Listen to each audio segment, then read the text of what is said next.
Hello everyone, welcome to the vigilant maestro. आज जो हम डिस्कस करेंगे वो एसएससी सीजीएल टियर 1 में 2025 में 25 सितंबर को थर्ड शिफ्ट में जो मैथ्स के 25 क्वेश्चंस पूछे गए थे उनको आज हम डिस्कस करेंगे, वो भी बेस्ट अप्रोच के साथ। तो आज का हमारा पहला क्वेश्चन है। देखो, अल्बर्ट ने 5% प्रतिवर्ष की चक्रवृद्धि ब्याज दर पर 3 वर्षों के लिए एक सावधि जमा योजना में 6,000 रुपए की राशि का निवेश किया। सावधि जमा की परिपक्वता पर अल्बर्ट को कितनी राशि मिलेगी? देखो, रेट कितनी है? 5% और टाइम कितना है? 3 साल और मूलधन कितना है? 6,000 रुपए। ठीक है, तो रेट अगर 5% है तो 3 साल का इंटरेस्ट कितना हो जाएगा? कंपाउंड इंटरेस्ट कितना हो जाएगा? इसका होता है 15.7625% बनता है। कितना बनता है?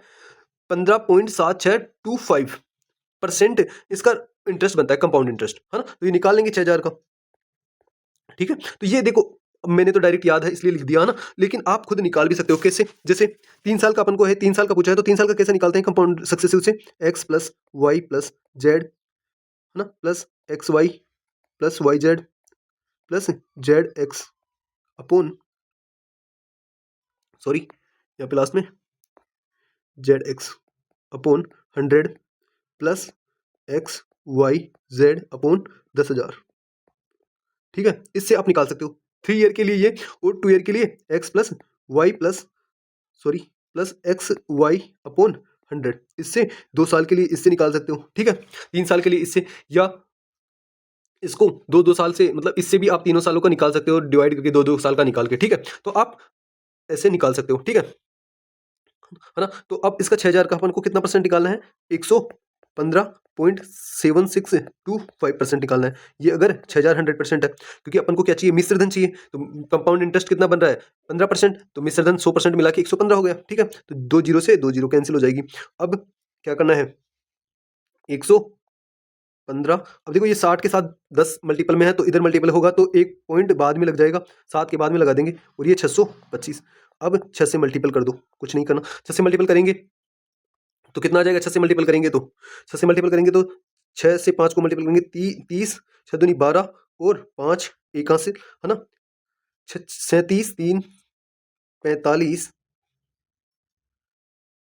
है ना, 4 34, 1 6 9 और 6, ये हो गया। मल्टीपल करेंगे तो कितने आ जाएंगे? अब पॉइंट कितनी संख्या छोड़ के लगाना है यहाँ पे। ठीक है, कितना आंसर आ गया अपना?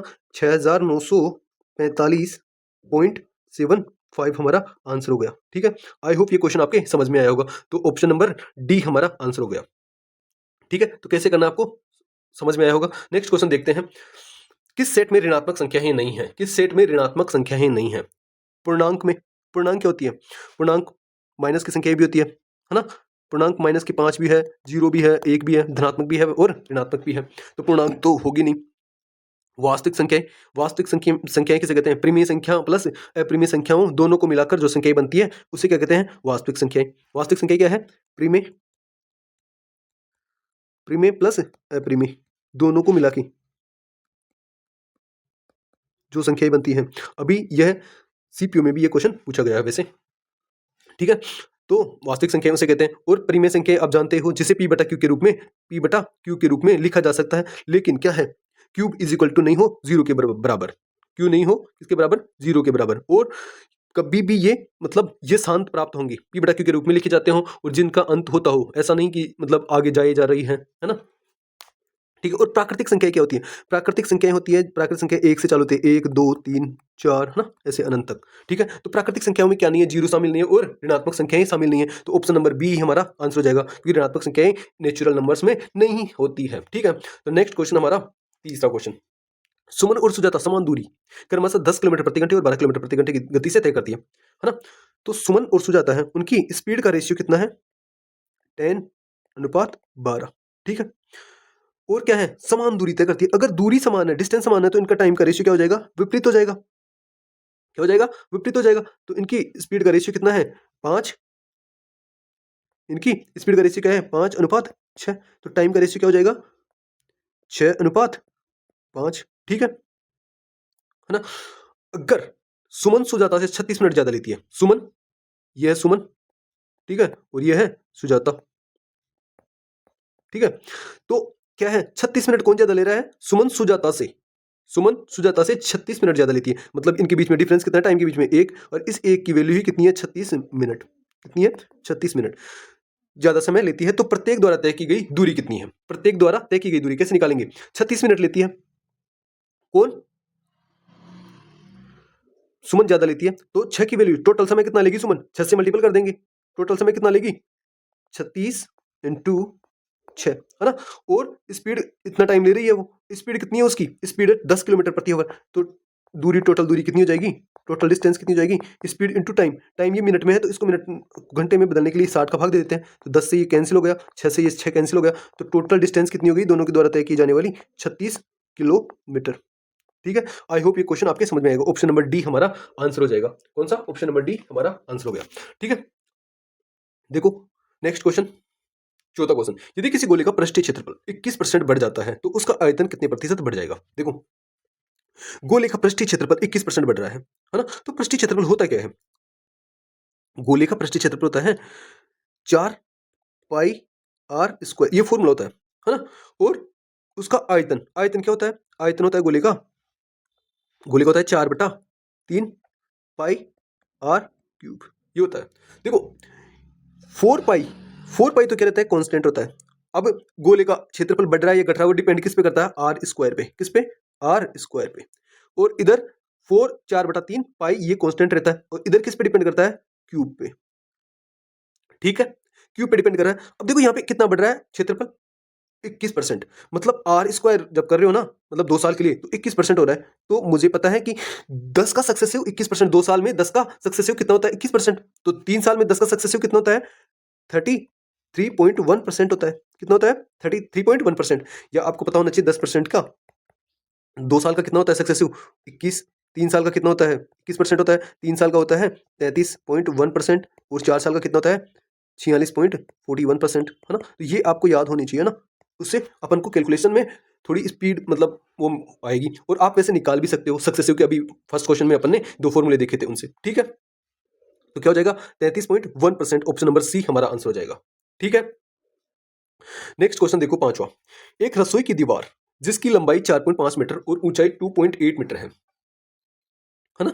पर टाइल लगाने की जरूरत है। टाइलें आयताकार हैं जिनका आकार 30 सेमी और 20 सेमी है। यदि त्रुटियों और कट ऑफ के लिए अतिरिक्त 8% टाइलों की आवश्यकता है तो कितनी टाइलों खरीदी जानी चाहिए, है ना? तो रसोई की दीवार है, देखो इसका टोटल क्षेत्रफल कितना हो जाएगा? देखो ये मीटर में दी हुई है, ये मीटर में, और ये सेंटीमीटर में, ये भी सेंटीमीटर। तो चारों को अपन एक में बदल लेते हैं सेंटीमीटर में। तो 4.5 मीटर को सेंटीमीटर में बदलेंगे तो क्या हो जाएगा? 450 सेंटीमीटर। 100 से मल्टीपल कर दो, 450। और उनका क्षेत्रफल निकालना है तो दोनों को लंबाई इंटू चौड़ाई, आयत का क्षेत्रफल क्या होता है? लंबाई इंटू चौड़ाई। तो दोनों को मल्टीपल कर देंगे तो ये 2.8 कितना सेंटीमीटर हो जाएगा? 100 से मल्टीपल करेंगे तो 280। ठीक है, तो ये टोटल दीवार का कितना हो गया? क्षेत्रफल हो गया, एरिया हो गया दीवार का। अब ये दीवार का एरिया हो गया। अब एक जिनका आकार, एक आयताकार टाइल है ना, उसका आकार कितना है? 30 सेमी और 20 सेमी, मतलब ये भी क्या है? आयताकार है। ठीक है, तो इसका भाग दे देंगे, इसका क्षेत्रफल, उसका जो आयताकार टाइल है उसका क्षेत्रफल ये है 30 इंटू 20। ठीक है, अब टोटल कितनों की जरूरत पड़ेगी वो इसका भाग दे देंगे टोटल एरिया में। तो ये 0 से 0 कैंसिल, ये 0 से 0 कैंसिल। ठीक है, ये 2 से 14 और ये 3 से ये 15 टाइम्स कट जाएगा। तो 15 इंटू 14।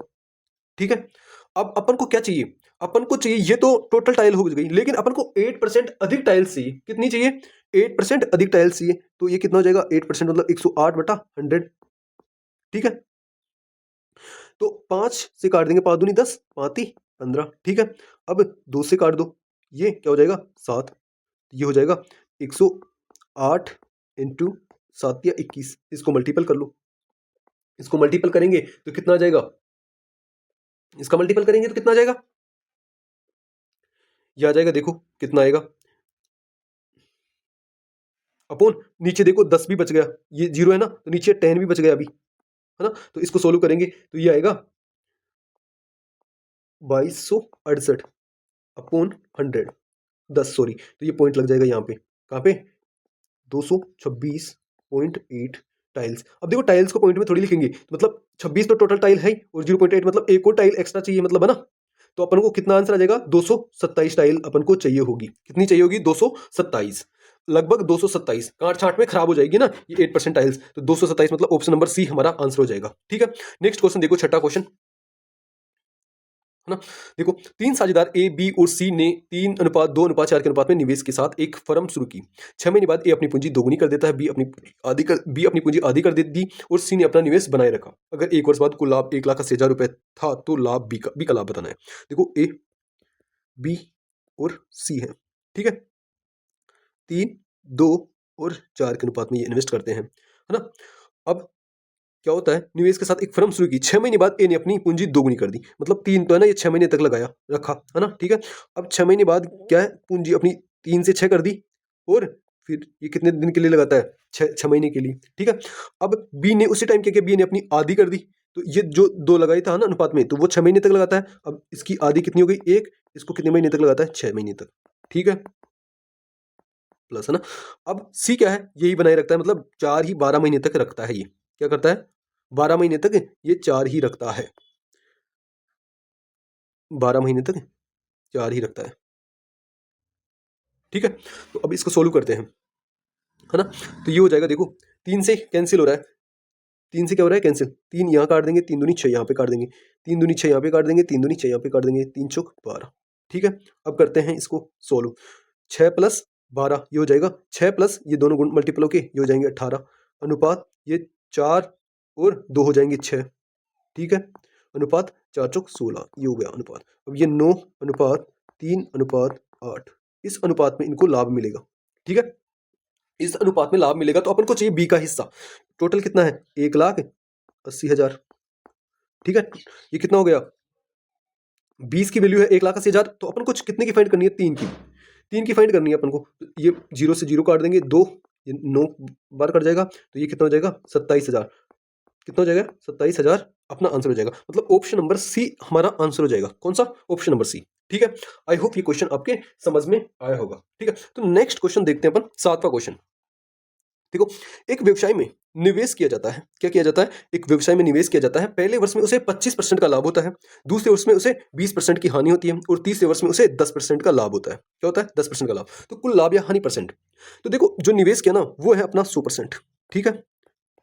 पहले साल 25% का लाभ हुआ, मतलब 25% की फ्रैक्शन क्या होती है, 1/4, तो लाभ हुआ तो 5/4 हो जाएगा, ठीक है। फिर दूसरे दूसरे साल क्या हुआ, 20% की हानि होती है, 20% की फ्रैक्शन क्या होती है, 1/5, क्या होती है, 20% की फ्रैक्शन 1/5, तो हानि हो रही है तो 4/5 हो जाएगा, ठीक है। तीसरे साल 10% का लाभ होता है, तो क्या हो जाएगा, 10% की वैल्यू होती है 1/10, तो ये क्या हो जाएगा, लाभ हो रहा है तो 11/10, ठीक है। ये 0 से 0 कैंसिल कर देंगे, 5 से ये 2 बार काट देंगे, इस 2 से इसको 2 बार काट देंगे, ठीक है। और ये 2 से ये 2 बार कट जाएगा, ठीक है। ये कितना हो गया, 100, 5 दूनी 10, 11 इंटू 10 इंटू बराबर 110%। तो क्या हो रहा है, 100 से ये 100 था पहले, अब कितना हो गया, 110% बच रहा है, तो मतलब 10% का गेन हो रहा है। तो ऑप्शन नंबर ए हमारा आंसर हो जाएगा। क्या हो जाएगा, ऑप्शन नंबर ए हमारा आंसर, 10% का प्रॉफिट होगा इस टोटल प्रक्रिया में, ठीक है। नेक्स्ट क्वेश्चन देखो, 8वां क्वेश्चन। एक वर्ग और एक आयत का क्षेत्रफल बराबर है, वर्ग और आयत का क्षेत्रफल बराबर है, वर्ग की भुजा 20 सेमी है, वर्ग की भुजा 20 सेमी है।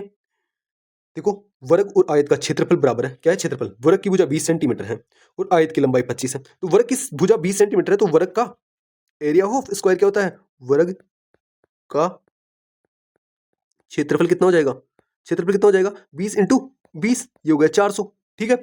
अब आयत का क्षेत्रफल भी बराबर है, तो आयत का क्षेत्रफल क्या होता है, आयत का क्षेत्रफल क्या होता है, आयत का क्षेत्रफल होता है लंबाई इंटू चौड़ाई, लंबाई इंटू चौड़ाई, ठीक है। लंबाई इंटू चौड़ाई होता है, तो ये क्या क्या हो गया, 400 क्या हो गया, आयत का क्षेत्रफल हो गया 400 इक्वल टू लंबाई कितनी है, लंबाई आयत की लंबाई दे रखी है 25, है ना। तो अगर अपन को चौड़ाई निकालनी है तो चौड़ाई x मान लेते हैं, तो x की वैल्यू क्या आ जाएगी, अपन को चौड़ाई फाइंड करनी है, तो 25 का भाग 400 में 25 का भाग दे देंगे, तो चौड़ाई कितनी आ जाएगी, 16। ऑप्शन नंबर बी हमारा आंसर आ गया। क्या आ गया, ऑप्शन नंबर बी हमारा आंसर, ठीक है। नेक्स्ट 9वां क्वेश्चन देखते हैं।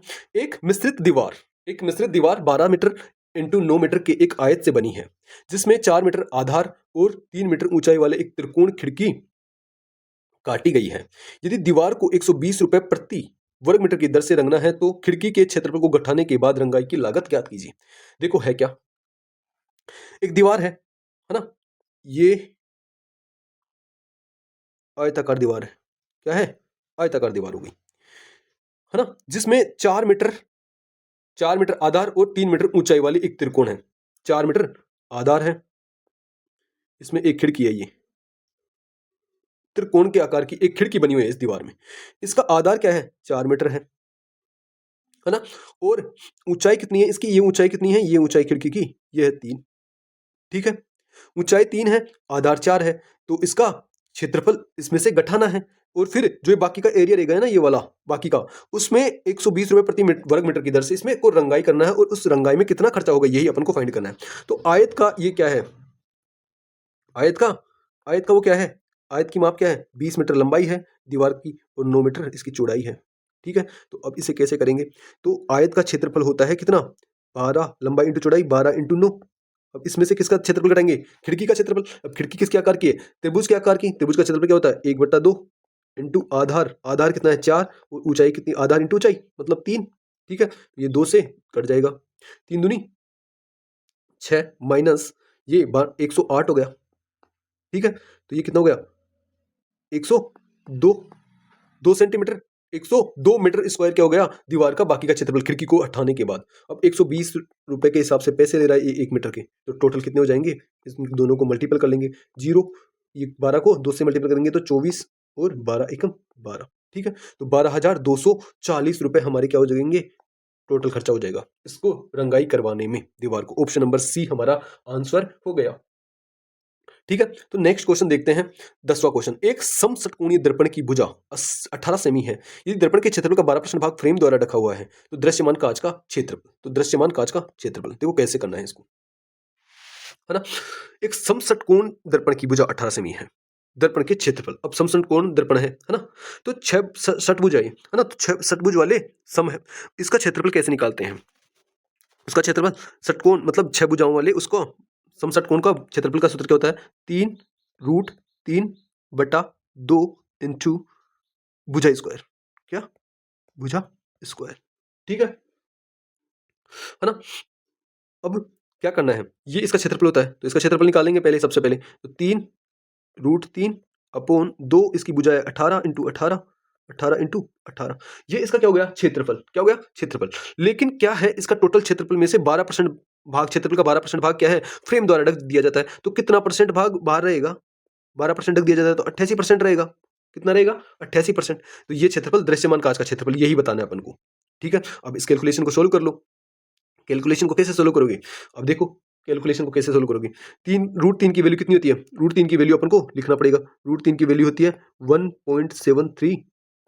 ये अपन को वैल्यू लिखनी पड़ेगी।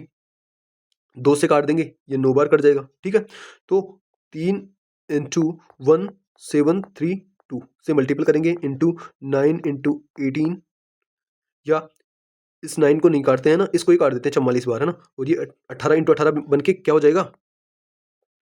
18 इंटू 18 करेंगे तो कितना हो जाएगा? 324। 18 का स्क्वायर 324 इंटू 44/100। ठीक है, इसको सोल्व कर लेंगे। इसको सोल्व करेंगे तो कितना आ जाएगा? 3 इंटू ये करेंगे, है ना? तो ये 44 इंटू 324 करेंगे तो क्या आएगा? 14,256 इंटू, अब 3 को 1.732 से मल्टीपल करेंगे तो क्या आ जाएगा? 5.196। ठीक है, इसको सोल्व करेंगे 100। अब इसको सोल्व करेंगे तो कितना आ जाएगा? 740.74। कितना जाएगा? 740.74। मतलब ऑप्शन नंबर सी हमारा आंसर हो जाएगा। कितना हो जाएगा? Option number C. इसको आप कैलकुलेट कर लेना। ओके, ठीक है। नेक्स्ट 11वां क्वेश्चन, एक त्रुटि के कारण एक दुकानदार 500 रुपए की वस्तु का विक्रय मूल्य 10% कम करने के बजाय 10% बढ़ा देता है। इस त्रुटि के कारण मूल्य में कितने प्रतिशत की त्रुटि हुई? देखो क्या करता है दुकानदार। देखो हमें प्रतिशत त्रुटि पूछ रही है, कितने प्रतिशत की वृद्धि हुई, है ना? प्रतिशत में पूछ रहा है, तो ये जो 500 दिए हुए है ना, इसका कोई काम नहीं है अपने पास। क्या नहीं है? कोई काम। 10% क्या विक्रय मूल्य 10% कम करता है। सपोज करो विक्रय मूल्य क्या है? 100 है, तो 10% कम किया तो कितना हो गया? 90। ठीक है, अब क्या है? 10% बढ़ा देता है, करने के बजाय बढ़ा दे तो 110 हो गया, है ना? तो इस त्रुटि, कितनी हुई त्रुटि? ये रेशियो ले लेते हैं, 9:11। तो त्रुटि कितनी हुई? 2 की। कितनी की हुई? 2 की। तो इसको प्रतिशत में बदलेंगे तो 2/9 इंटू 100 कितना हो जाएगा? 22.22%। कितना हो जाएगा? 22.22%। हमारा आंसर हो गया। ऑप्शन नंबर बी हमारा आंसर। नेक्स्ट क्वेश्चन 12वां, देखो, एक आदमी 4,000 रुपए में 8 शर्ट खरीदता है और उनमें से 6 को 39 रुपए में बेच देता है। कितने में बेच देता है? 39 रुपए में बेच देता है 6 को। अगर वह शेष 2 शर्टों को फेंक दे तो उसका कुल लाभ या हानि परसेंट बताओ। 2 शर्टों को फेंक देता है ना? और उनमें से 6 को 39 रुपए में बेच देता है। देखो, खरीदता कितने में है? 8, 4,000 रुपए में, है ना? बेच कितना रहा है वो? 6 को 3900 रुपए में। ठीक है, और 2 को वैसे ही फेंक दिया, मतलब फेंक दिया तो लॉस होगा। और कितने का लॉस हो रहा है?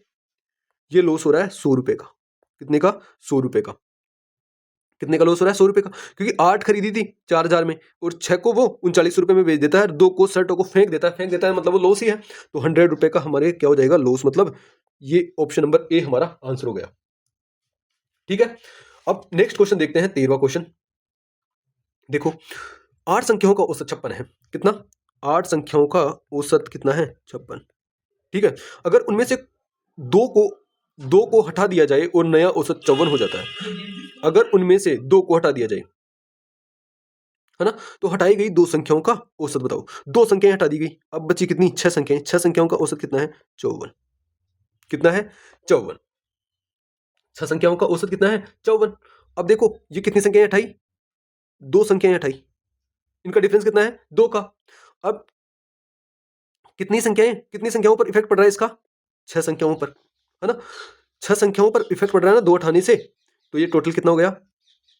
इसको कितने से मल्टीपल करेंगे? 6 से, है ना? 6 से, तो ये कितना हो गया? 12। 12 ये एडिशनल रहेगा। अब ये 2 संख्याएं हैं ना, उनका एवरेज कितना रहेगा? 56 तो रहेगा ही मिनिमम। अब 56 रहेगा ना, प्लस ये जो 12 है इसको ये भी ऐड होगा, और कितने पे ऐड होगा? 2 संख्याओं पर इसका इफेक्ट पड़ेगा। जो ये 12 आए ना, उसका 2 संख्या, दो जो बच गई ना, उसी पे इफेक्ट पड़ेगा। तो कितना पड़ रहा है इसका इफेक्ट? 2 संख्याओं का औसत हो जाएगा 56। 56 तो मिनिमम रहेगा ही, और इसमें 6 और जोड़ देंगे, तो ये 2 संख्याओं का औसत कितना हो जाएगा? 62। हमारा आंसर हो गया, ऑप्शन नंबर सी हमारा आंसर। आई होप ये क्वेश्चन आपके समझ में आएगा। देखो, 8 संख्याओं का 56 था, 6 संख्याओं का, 2 संख्याओं को हटा दिया, मतलब वो संख्याएं क्या थी? 2 संख्याओं को हटाया ना, तो 54 आ गया औसत। मतलब उसका कहने का मतलब क्या? वो 2 संख्याएं जो थी ना, उनका एवरेज 56 से तो ज्यादा ही होगा, कि कम हो रही है ना, 6 संख्याओं का एवरेज कम हो गया, मतलब वो 56 से ज्यादा थी। ठीक है, तो उनका मिनिमम एवरेज 56 तो होगा ही। और कितना इफेक्ट पड़ रहा है? 6 संख्याओं पर ये इफेक्ट पड़ रहा है 2 का। 2 का इफेक्ट पड़ रहा है कितनी संख्याओं पर? 6 का। मतलब टोटल इफेक्ट कितना हो गया? 12 का। अब इस 12 का इफेक्ट संतुलन करने के लिए 2 संख्याओं पर इफेक्ट डालेंगे, मतलब 2 संख्याओं में ज्यादा है ये, तो ये 2 संख्याओं का क्या हो जाएगा? एवरेज हो जाएगा। ठीक है, 14वां क्वेश्चन देखते हैं। एक वर्गाकार आधार वाली संपूर्ण प्रिज्म के आकार के एक बड़े भंडारण बॉक्स की ऊंचाई 2 मीटर है। यदि बॉक्स में 500 लीटर पानी आ सकता है तो आधार की भुजा क्या है? 500 लीटर, 500 लीटर क्या आ सकता है? पानी आ सकता है। तो सबसे पहले आपको देखो इस क्वेश्चन में जानने की क्या जरूरत है? सबसे पहले आपको जानने की जरूरत है कि 1 मीटर क्यूब में कितने लीटर होते हैं? 1000 लीटर। कितने होते हैं? 1 मीटर क्यूब में 1000 लीटर होते हैं। तो यहाँ पे 500 लीटर दिया हुआ है, तो 500 लीटर में कितने मीटर क्यूब हो जाएंगे? क्योंकि हमारे पास बुझाएं किसमें दी हुई है? मीटर में। तो ये हो जाएंगे 0.5 मीटर क्यूब। ठीक है, ये हो जाएगा, है ना, अपने पास। तो अब देखो, वर्गाकार आधार वाले समकोण प्रिज्म के आकार का एक बड़े भंडारण बॉक्स में, बॉक्स की ऊंचाई 2 मीटर है ना? तो ये क्या हो गया? आयतन हो गया। पानी आ रहा है मतलब आयतन है। तो प्रिज्म का आयतन क्या होता है? आधार का क्षेत्रफल। प्रिज्म का आयतन क्या होता है? प्रिज्म का आयतन क्या होता है? प्रिज्म का आयतन, प्रिज्म का आयतन होता है आधार का क्षेत्रफल। तो आधार क्या? वर्गाकार है ना? तो आधार का क्षेत्रफल ए स्क्वायर हो गया। अपन को बुझा नहीं पता। ऊंचाई कितनी है? ऊंचाई है 2। ठीक है, और क्षेत्रफल कितना आ रहा है? 500 लीटर पानी आ सकता है, तो क्षेत्रफल कितना हो जाएगा 500 लीटर का? 0.5 मीटर क्यूब। 0.5 metre cube. ठीक है, तो इसको सोल्व करेंगे तो a square is equal to, a square is equal to 2 का भाग दे देंगे 0.5 में, तो कितना आ जाएगा? 0.25 मीटर क्यूब, है ना? तो ए की वैल्यू क्या हो जाएगी? 0.5 मीटर। ए की वैल्यू क्या हो गई? 0.5 मीटर। अब इसको ऑप्शनों में सेंटीमीटर में दिया हुआ है, मीटर में नहीं दिया हुआ, तो सेंटीमीटर में सॉरी 1 मीटर में कितने सेंटीमीटर होते हैं? 100 सेंटीमीटर। ठीक है, तो सेंटीमीटर में बदलने के लिए 100 से मल्टीपल कर दो, तो ए इक्वल टू 50 सेंटीमीटर हमारा क्या हो गया? आंसर। ऑप्शन नंबर डी हमारा आंसर हो गया। ठीक है, आई होप ये क्वेश्चन आपके समझ में आया होगा। ये आपको पता होनी चाहिए 1 मीटर में, और ये चीज आपको पता होनी चाहिए, इंपॉर्टेंट है। ठीक है, नेक्स्ट क्वेश्चन देखते हैं। देखो, 15वां क्वेश्चन, 15वां क्वेश्चन देखते हैं। देखो, एक डिपार्टमेंटल स्टोर ने एक इलेक्ट्रॉनिक गैजेट की कीमत उसके क्रय मूल्य से 60% अधिक अंकित करी। एक क्लियरेंस सेल के दौरान उसने 25% और 10% की 2 क्रमिक छूट दी। अगर अंतिम विक्रय मूल्य कितना है, 2430 रुपए था, तो गैजेट का क्रय मूल्य क्या है? तो गैजेट का क्रय मूल्य क्या है? 160 अधिक अंकित करी, तो अंकित मूल्य कितना होगा? 160। अब इस पे छूट कितनी दे रहा है? 25%, मतलब 25% 1/4 होता है, तो छूट मतलब 3/4 इंटू 10% छूट मतलब 9/10। ठीक है। अब इसी की वैल्यू क्या है? इसको सोल्व कर लेते हैं। 0 से 0 काट देंगे, 4 से 4 काट देंगे, 4 3 12, 12 नाम का 108, 108%, मतलब अभी भी क्या हो रहा है? 8% का लाभ हो रहा है। तो विक्रय मूल्य 108% में बेचते हैं, मतलब 2430 की वैल्यू 108 है, तो 100 की वैल्यू अपन को क्या चाहिए? क्रय मूल्य चाहिए, तो 100 की वैल्यू चाहिए अपन को, तो 100 की वैल्यू निकाल लेंगे। कैसे निकालेंगे? देखो, है ना, 108, तो ये 108 का इसमें भाग देंगे, तो ये कितनी बार जाएगा? 2 बार, है ना। फिर जाएगा कितना? 216, है ना। ये इसका भाग देंगे तो 2.22.5 आ जाएगा। इसको 100 से गुणा करेंगे तो कितना आ जाएगा? 2250। कितना आ जाएगा? 2250 आंसर, है ना। तो ऑप्शन नंबर बी हमारा आंसर हो जाएगा। ठीक है। नेक्स्ट क्वेश्चन है 15वां। 60 छात्रों की एक कक्षा का औसत अंक, 60 छात्रों की एक कक्षा का औसत अंक कितना है? 60 छात्र हैं, उनका औसत अंक कितना है? 75 है ना। यदि 5 नए छात्रों को शामिल किया जाता है, 5 नए छात्रों को शामिल किया जाता है, मतलब टोटल छात्र कितने हो गए? 65, 65 का किया जाता है और कक्षा का औसत 1 बढ़ जाता है, तो ये कितना हो जाता है? 76 हो जाता है। तो नए 5 छात्रों का औसत क्या है? तो देखो, 5 छात्रों से क्या होता है? नए 5 छात्रों का औसत कितना है? तो ये नए जो 5 छात्र है ना, उनके आने से कितना इफेक्ट पड़ रहा है? एक टोटल ये जो 60 लड़के थे ना, उनका भी कितना हो गया? 1 बढ़ गया। कितना बढ़ गया? 1। तो इनका मिनिमम 76 तो है ही, 76 से तो अधिक ही है, क्योंकि जो 60 बंदों का पहले 75 था, उनका 5 के आने से ही पूरों का कितना हो गया? सभी का 1%, 1 बढ़ गया एवरेज। तो ये कितना कितना बढ़ा? 1 का इफेक्ट पड़ रहा है, और ये कितने पे पड़ रहा है? 60 पे। तो ये टोटल कितना हो गया? 60। अब ये 60 एक्स्ट्रा आ रहा है, तो 76 तो इनका रहेगा ही एवरेज, प्लस जो ये 60 है ना, 60, है ना, वो कितने बंदों में संतुलित करना है? 5 बंदों में। ठीक है, क्योंकि 5 बंदे हैं ना, 5 बंदों में संतुलित करेंगे, तो 5 बंदों का एवरेज कितना हो गया? 76 प्लस 12 बराबर, ये 12 हो गया, तो ये 88 हो जाएगा। 5 बंदों का एवरेज कितना हो जाएगा? 88। ऑप्शन नंबर डी हमारा आंसर हो जाएगा। आई होप ये क्वेश्चन आपके समझ में आया होगा। Next question 17, cos a minus sine a equal to 2, then find the value of sine a। देखो, इसको कैसे करेंगे? इसको करेंगे, cos a को हम क्या लिख सकते हैं? 1 upon sine a, 1 upon sine a लिख सकते हैं। ठीक है, minus sine a equal to 2।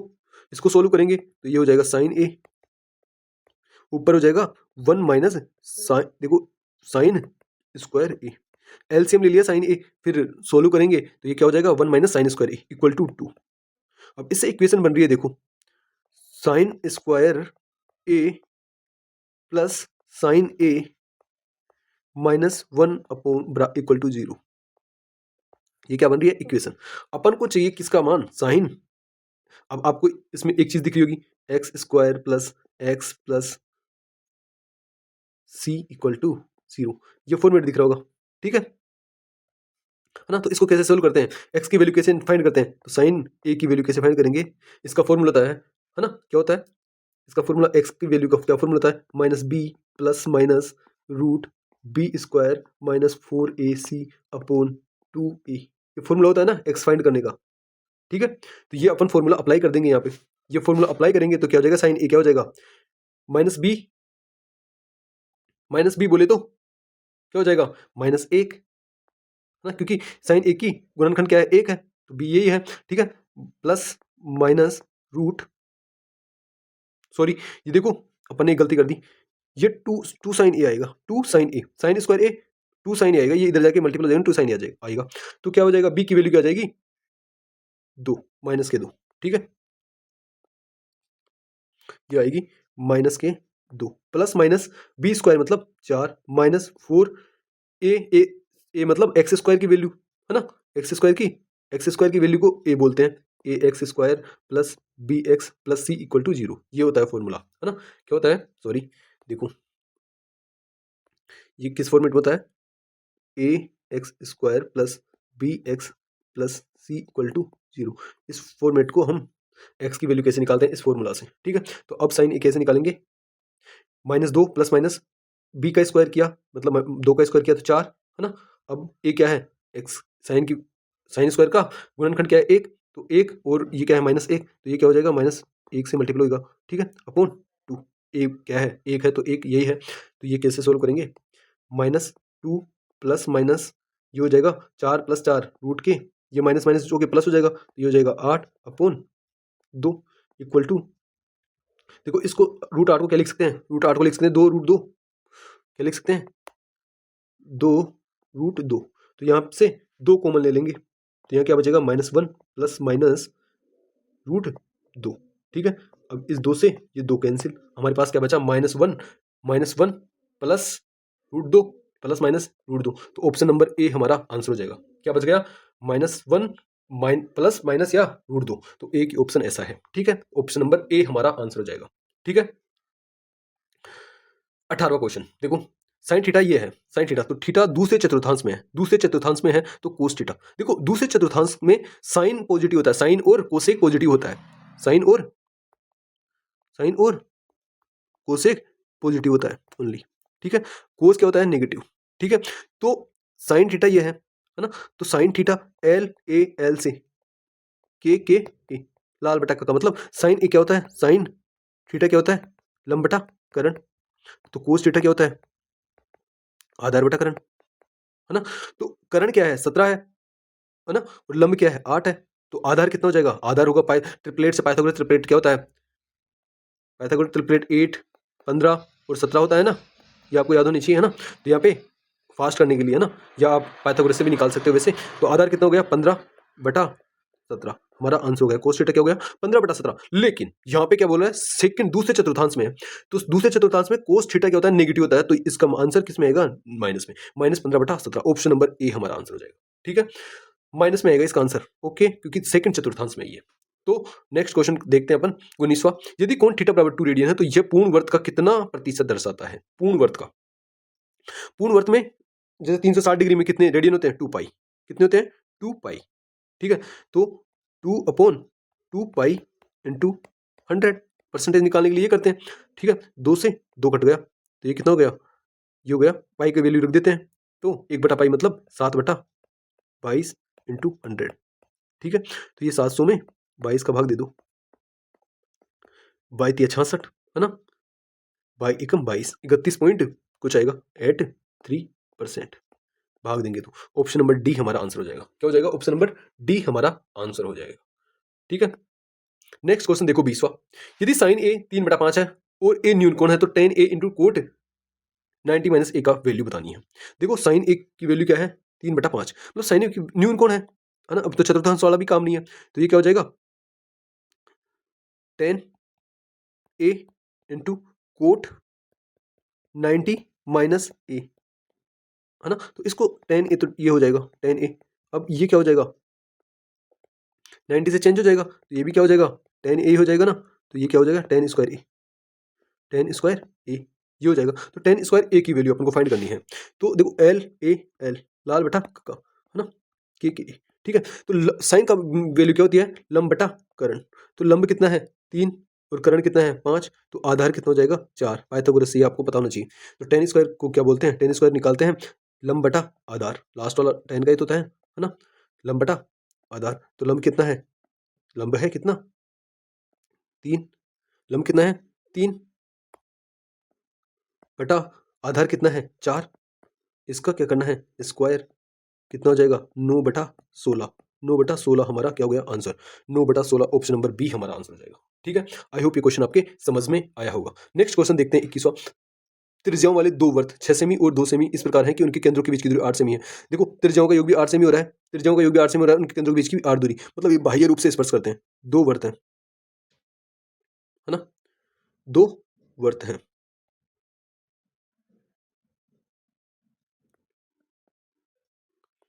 दो क्या है, सॉरी, दो वर्त हैं,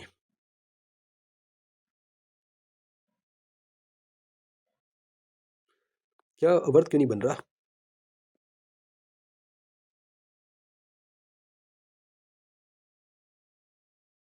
हाँ, ये दो वृत्त बन गए। ये बाह्य रूप से क्या कर रहे हैं, एक दूसरे को प्रतिच्छेद कर रहे हैं।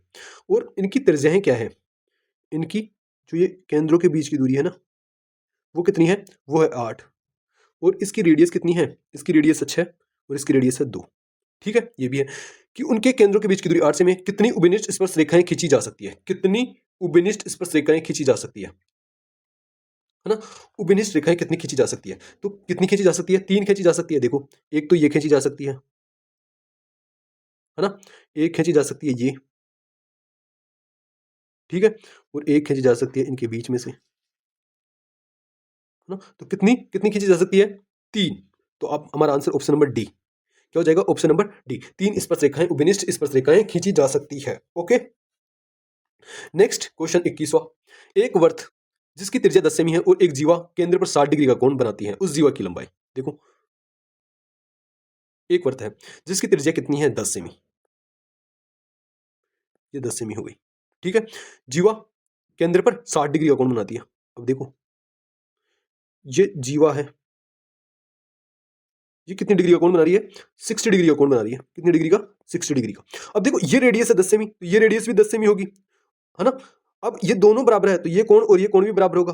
अब ये कोण दोनों बराबर होंगे, तो ये ऊपर वाला 60 है, तो ये भी अगर 180 करना है तो ये भी 60 होगा और ये भी 60 होगा। तो ये क्या हो गया, संभव त्रिभुज हो गया। संभव त्रिभुज हो गया तो ये भी कितनी हो जाएगी, 10। तो जीवा की लंबाई भी कितनी हो जाएगी, 10 हो जाएगी। जीवा की लंबाई भी 10 हो गई, ठीक है। ऑप्शन नंबर बी हमारा आंसर हो जाएगा, ठीक है। 23वां क्वेश्चन। तीन बिंदु पी क्यू आर एस एक वर्त की परिधि पर स्थित है ना। 3 बिंदु है, पी क्यू आर और ये ले लो एस, ठीक है। 3 बिंदु है। अब इसमें क्या दिया हुआ है, R P S, R P S, R P S, R P S, ये कौन बन गया, ये कितना है, 30 डिग्री। कितना दे रखा है, 30 डिग्री, ठीक है। And angle P Q S, P Q S, ये कितना है, P Q S, P Q S, ये हो गया पी क्यू एस। ये कितना है, ये कितना है, ये 40 है।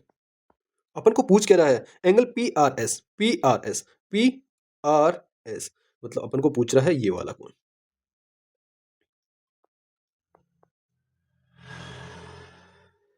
अपन को पूछ रहा है ये वाला कोण, ठीक है। अब देखो, जीवा पी एस, जीवा पी एस, ये जीवा है ना पी एस, पी और एस जीवा, वो परिधि पर कितना कोण बना रही है, 40। तो इसी जीवा से यही परिधि पर वो क्या बनाती है, सेम एक जीवा परिधि पर सेम कोण बनाती है, मतलब ये भी 40 हो जाएगा। देखो, यहाँ पे 40 बना रही है क्यू पे, तो आर पे भी पी एस जीवा कितना बनाएगी, 40 ही बनाएगी। तो हमारा आंसर कितना हो जाएगा, ऑप्शन नंबर बी आंसर हो जाएगा, ठीक है। आई होप ये क्वेश्चन आपके समझ में आया होगा, ठीक है। नेक्स्ट क्वेश्चन देखते हैं अपन, 24वां। देखो, 24वां क्वेश्चन देखो, एक वर्त में बिंदु पी क्यू आर और एस परिधि पर इस प्रकार स्थित है। सेम उसी टाइप का क्वेश्चन है। देखो, एक वर्त है ना, इस पर पी क्यू आर एस ऐसे ही स्थित है।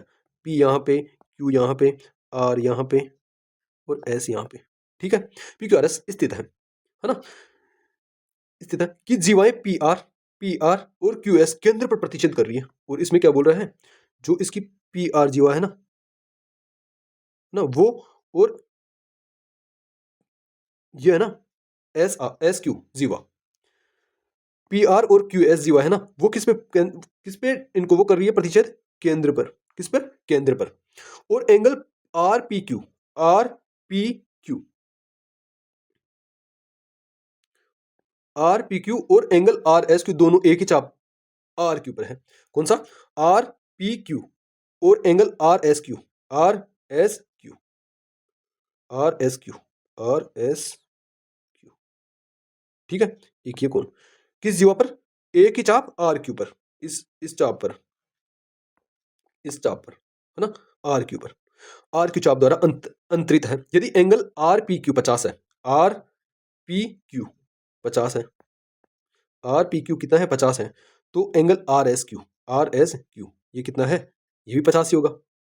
अभी तो अपन ने किया कि इस जीवा, मतलब इस चाप द्वारा या इस जीवा द्वारा, आर एस पे ही बने हुए हैं दोनों कोण। आर एस ये जीवा हो गई, सपोज करो ये क्या हो गई, जीवा हो गई। और किसी भी जीवा द्वारा परिधि पर बनाए गए कोण कहीं पे भी बना लो आप, ये कोण चाहे यहां बना लो, है ना, इसके साथ कहीं पे भी बनाओगे ना परिधि पर, है ना, एक जीवा से, तो वो कोण क्या होंगे, इक्वल होंगे। ये भी 50 डिग्री होगा, जहां पे भी बनाओगे, कहीं पे भी किसी भी पॉइंट पे बनाओगे ना परिधि पे, है ना, तो एक जीवा से हमेशा परिधि पर समान कोण बनते हैं। तो कितना हो जाएगा, ऑप्शन नंबर बी हमारा आंसर हो जाएगा। ठीक है, आई होप ये क्वेश्चन आपके समझ में होगा। तो 25वां क्वेश्चन है, त्रिज्या वाले एक वृत्त पर स्थित बिंदु P पर एक स्पर्श रेखा है। क्या है, एक स्पर्श रेखा है, एक त्रिज्या r वाला एक क्या है, वृत्त है ना, वृत्त पर स्थित बिंदु P पर एक स्पर्श रेखा है। यहाँ पे बिंदु P है, रेखा है, बिंदु P से बाह्य बिंदु Q तक स्पर्श रेखा की दूरी, स्पर्श रेखा की दूरी कितनी है, 10 सेमी। देखो ये स्पर्श रेखा है, ठीक है, ये स्पर्श रेखा है, और ये P बिंदु है, और ये Q बिंदु है, इसकी 10 दूरी है ना, स्पर्श रेखा की दूरी 10 सेमी है। वृत्त के केंद्र से बिंदु Q की दूरी, वृत्त का केंद्र यहाँ पे है, O है ना, की दूरी कितनी है, कितनी है, 13, कितनी है, 13 सेंटीमीटर, 13 सेमी। तो वर्त की त्रिज्या फाइंड करो, तो वर्त की त्रिज्या ये फाइंड करनी है अपन को, वर्त की त्रिज्या फाइंड करनी है। तो ये कैसे फाइंड करेंगे, देखो वर्त की त्रिज्या और स्पर्श रेखा के बीच में हमेशा 90 डिग्री का कोण बनता है। कितने डिग्री का, 90 डिग्री। अब पाइथागोरस से निकाल लो, ये 13 है, ये कर्ण है, ये 13, और ये क्या है, आधा 10 है, तो रेडियस कितनी हो जाएगी, रेडियस हमारी हो जाएगी √13 का स्क्वायर 169 माइनस 10 का स्क्वायर 100, तो कितनी हो जाएगी 69, क्या हो जाएगी 69, रेडियस कितनी हो जाएगी 69, रूट में 69। ऑप्शन नंबर ए हमारा आंसर हो गया। आई होप ये क्वेश्चन आपके समझ में आया होगा। ठीक है,